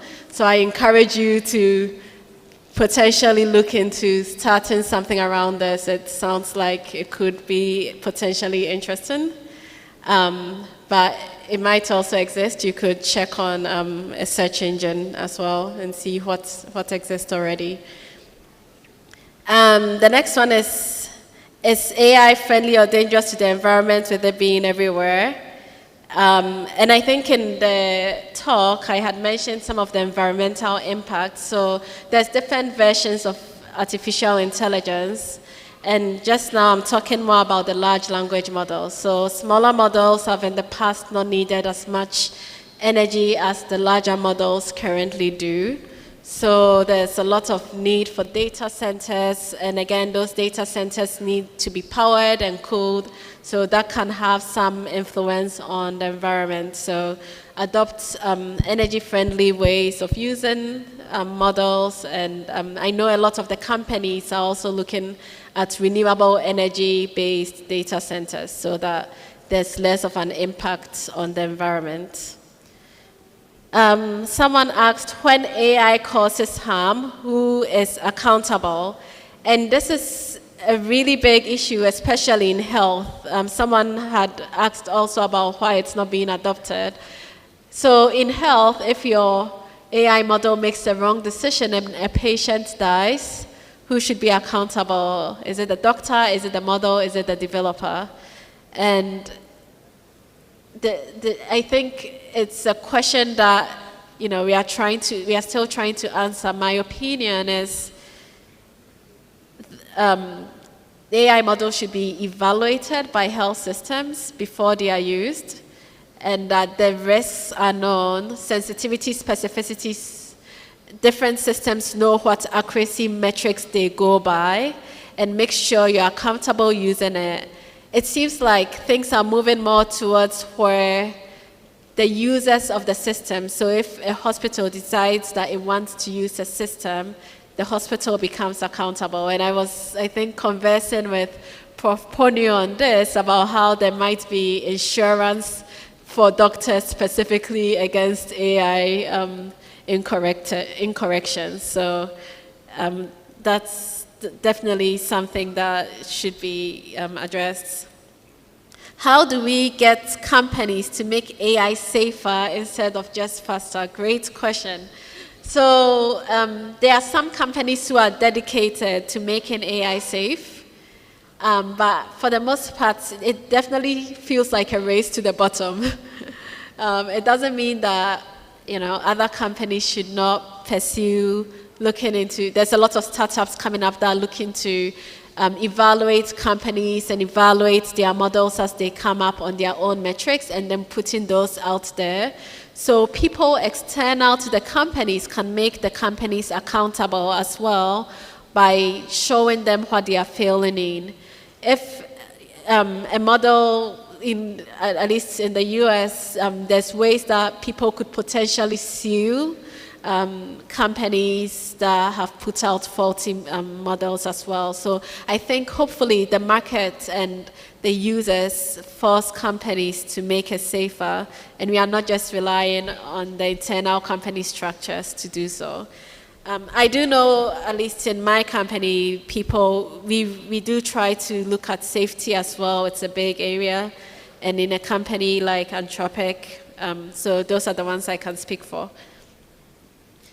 Can lecturers accept assignments solved by AI? So I know someone had asked before about how AI was detrimental to their mental prowess, right? And we go to school to learn. I think at the discretion of the lecturer, if they set an assignment and it specifically indicates that AI should not be used, and a student uses AI, and there are ways to detect that these days, then that's faulty on the student. But there could also be assignments that specifically ask for human AI interaction, so that people build skills on how to use AI tools as well. AI models embedded into human beings and how that would happen, like microchips. So that was an interesting question, because that was one of the ways that the book Superintelligence was looking at how superintelligence could potentially be achieved. And it's called cyborgism, where there's a human AI kind of brain interaction, human-machine interface. And there are chips that are being used to help with people who are suffering from severe diseases like Parkinson's, helping them kind of recall and speak better. But the risk is so high that, in the opinion of the author, he did not think that people would want to subject themselves to those risks unless they had very serious issues. So that was a less likely pathway of using cyborgism. But you never dispute what people might do in the name of military powers. Let's see.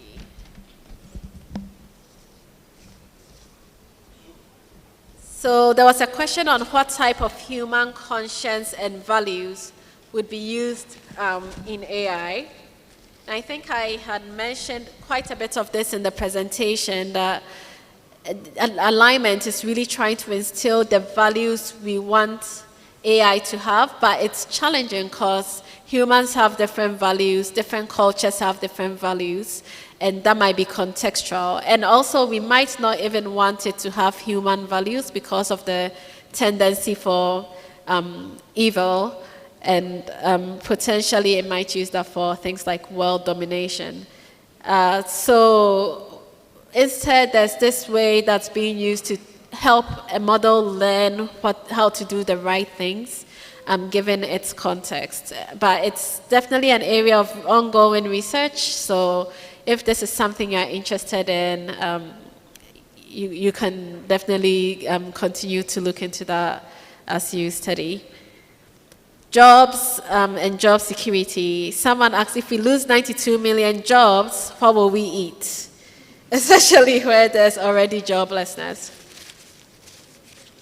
Yeah, so this is a concern of a lot of people, and this is where upscaling needs to happen, and AI literacy. But also bear in mind that several jobs would also be created. I think it was 170 million, more than the 90 million, and even more jobs will just use AI to augment. So, for example, when people went from using horses to get around to using cars, did carriage drivers become obsolete? In the short term, yeah, the carriage drivers perhaps lost the ability to drive people around, but there were new jobs for human drivers, and this is a huge economy just now. So I would look more into upscaling and making sure you are ready for the next phase. Will AI take over the world and how to control it? I think I mentioned that quite a bit in the presentation. It does keep coming up. People are concerned about that, and there are a lot of ways that people are looking into to try to control it through human values and creating safety measures. Is AI reliable in a Ghanaian setting? How can we get a reliable source to use it? So this is where generating data and locally contextually important data is useful. A lot of your professors here are working on this. Nana Chairman himself is also very interested in this area. So if there are things that you feel you want to make sure models know about your culture and your context, these are really important research areas that people are working on, and you should get in touch with your professors as well. So, let's see.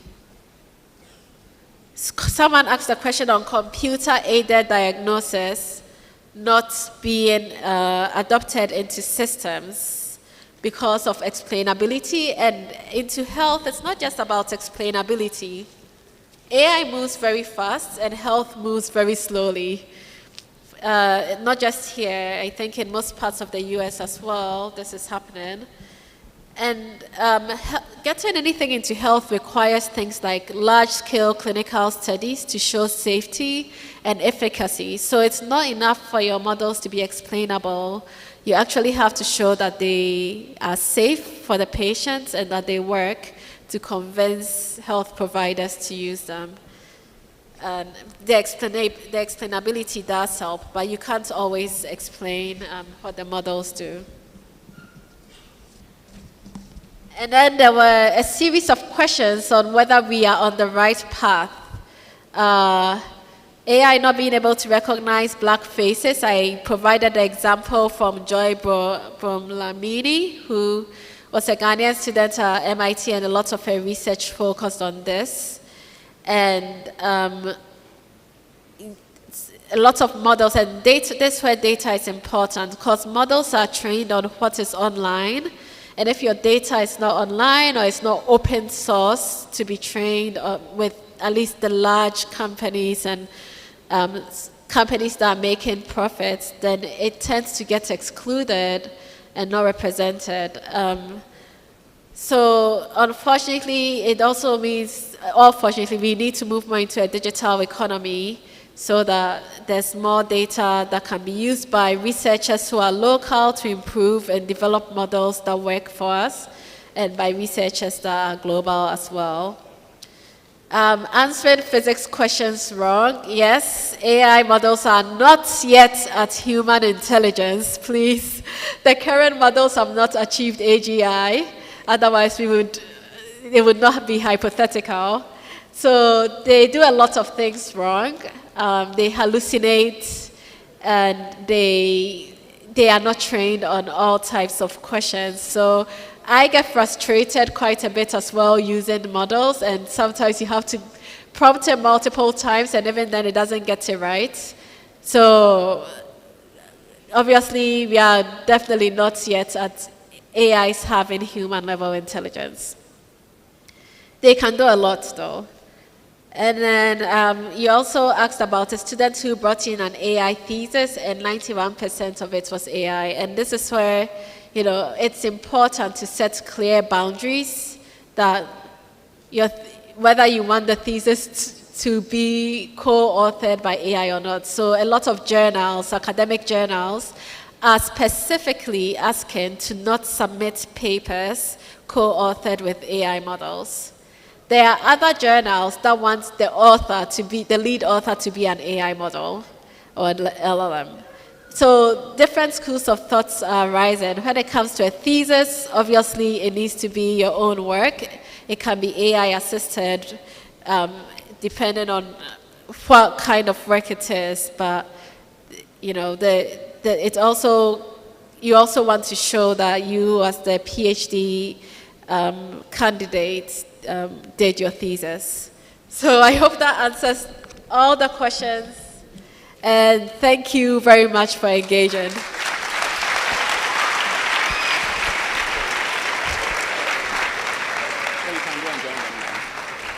Thank you very much, Dr. Mercy Nyamewa Esiedu. A louder round of applause to our speaker.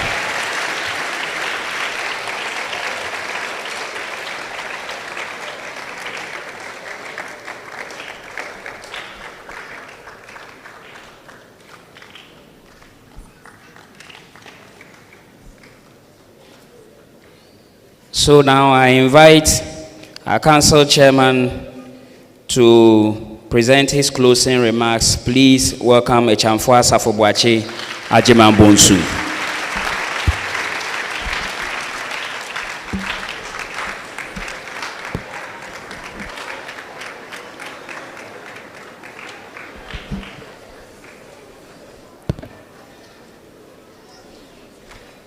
Thank you so much. Please, let's sit down. Let me begin by just thanking, are the speakers working?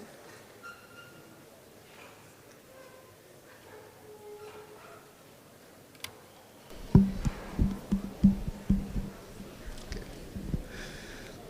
Thank you very much.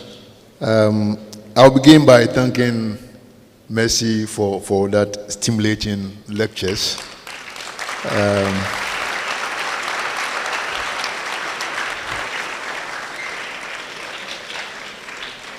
When myself and the Vice Chancellor, Pro-Vice Chancellor, met here this morning, and I think JJ was there, I was saying I wish I was about 13, 14 years now. I'm so excited about AI because the potential is great. And there's so much that we can use AI for, but it depends on how we build our data centers here.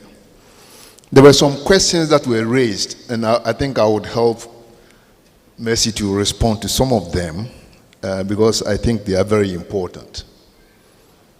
And that was, one was on preparedness. How is Ghana prepared for AI? And it's also linked to the same question, what systems Ghana should put in place to align with the digital revolution now. I think it's very simple. There are a number of things that are very important as a Ghana. As Ghana, we want to be part of this super intelligent world. We need infrastructure. It's critical. Without infrastructure, we cannot participate in the AI. I was looking at the AI strategy for 2023-2030 that we did. I mean, when I say we, I mean KNUST led in the development of. And I think one of the things that we said we want to do is to be an AI hub. But to become an AI hub, we need infrastructure. And that is what we are lacking. Let me just give you an example. Because AI is energy hungry. Reliability is an essential threat to AI economy. So if AI needs energy, and we are still at the stage of doomsday, it means we don't have the infrastructure for AI. So it means we need to work towards addressing those critical issues. So these are some of the things. The energy nexus is what I want to mention as an important preparedness activity that we need to actually do. We cannot host tier 4 data centers without guaranteeing the 5 nines. That is 99.999% of power reliability. You cannot have done so and be thinking you want to do AI. We can also not be compute deficit. We lack high performance GPU clusters, and this is what we need to actually be able to engage in a digital world. Data trap. Without local infrastructure, I will continue to say, and I said this morning, we would face digital colonialism, where data is extracted from us, processed abroad, and sold back to us. So we need to start looking at how we gather our own data and treat our own data, because AI doesn't depend on anything, it depends on data. And the question that came in terms of diagnosis, my face is black, and it continues to be black. It doesn't change until maybe my next incarnation, if I want to be white. But as I remain as black man, the face will be black. And AI is not trained at the current models that we have, with data in the US, data from Europe, data from even the Asia, will not be able to predict any dermatological diseases that goes with my black skin. And therefore we need to look at how we gather this necessary data as a country to build our infrastructure to participate in AI. There are some strategic imperatives if we want to be ready. We have had these very good discussions with JJ, and I think KNUST is doing well, because we have some infrastructure in place that will help us to sort of move forward. Our rail in KNUST is a very good example. But we cannot allow our languages to die in digital age, because we need to have our languages being able to be modeled. And therefore we need to support those type of systems that are working currently to actually help us bring up our languages. geopolitical non-alignment. As US and China, for example, are racing for supremacy in the world of AI, Africa, and for that matter, Ghana, is in the swing state.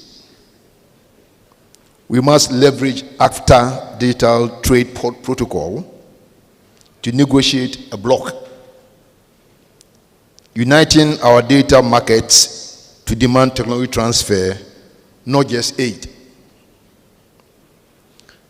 And therefore, based on that excellent lecture from Mercy this morning, my message to everybody here is that we must build the web, not just fly into it.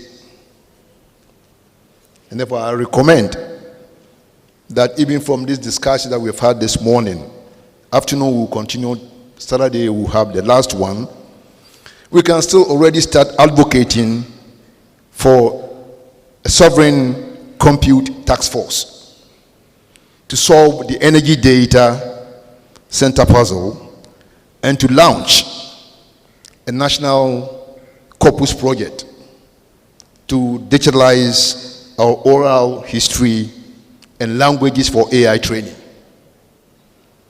This is how we can execute digital Ghana agenda in the age of super intelligence. I thank you very much, Mercy. I can assure you, you saw from the questions from the children, they were more exciting. The inspiration that you bring to all the school children that are in here, to even our faculty members, to council members that are here, that there's a lot that we look forward to hearing from you this afternoon and engaging with you even on Saturday. Thank you very much. God bless you.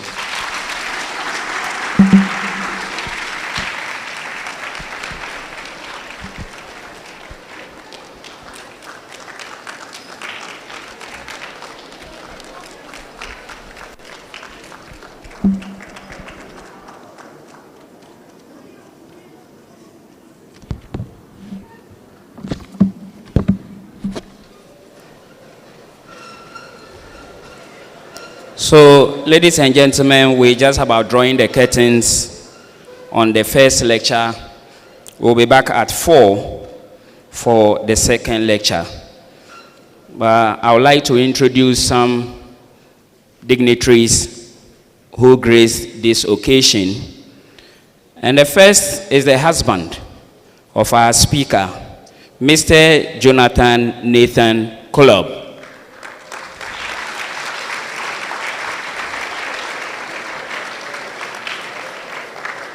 Okay, so I understand he's out with their son, Ethan Nana Kojo Asa Kolob. We saw him displaying during the lecture, so shall we please give him a loud round of applause.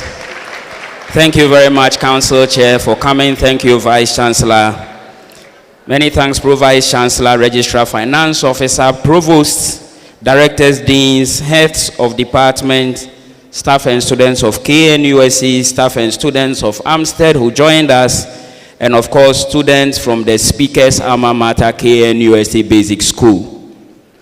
We also say thanks to our online participants, invited guests, members of the media, ladies and gentlemen. We are happy you joined us. Let's meet again at 4. When we bring this session to an end, the speaker and dignitaries will have a short meeting at number 3 VC's guest house, and it's a coded language. Convocation will meet at the staff club. National service personnel and others should remain behind. KNUST Basic School, your teachers are waiting for you, so go straight into your bus and get back into the classroom. You will be sorted in the bus, don't worry. Shall we please rise as I invite the Protestant chaplain, Reverend Dr. J.W. Champon, to say the closing prayer.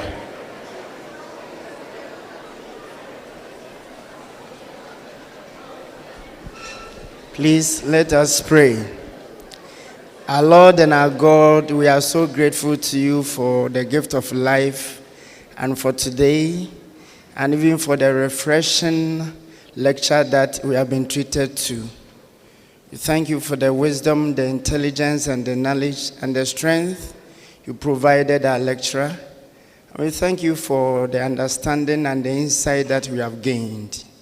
We pray that you grant us the grace to be able to process whatever we have had today, so that it will enhance our knowledge and continue to equip us for today and the digital age in which we find ourselves.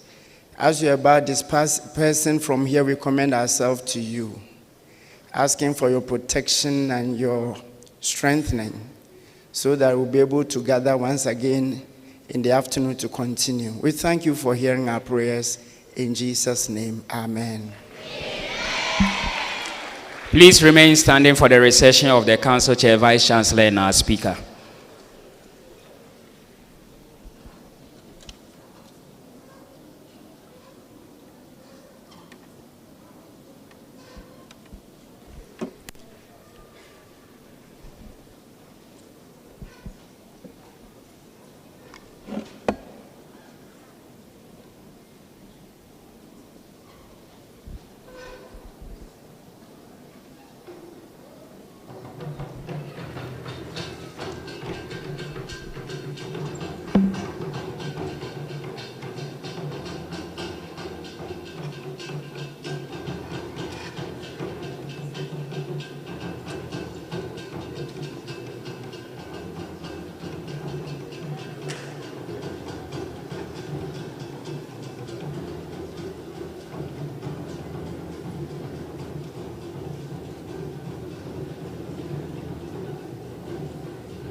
Thank you all for coming. See you at 4 p.m.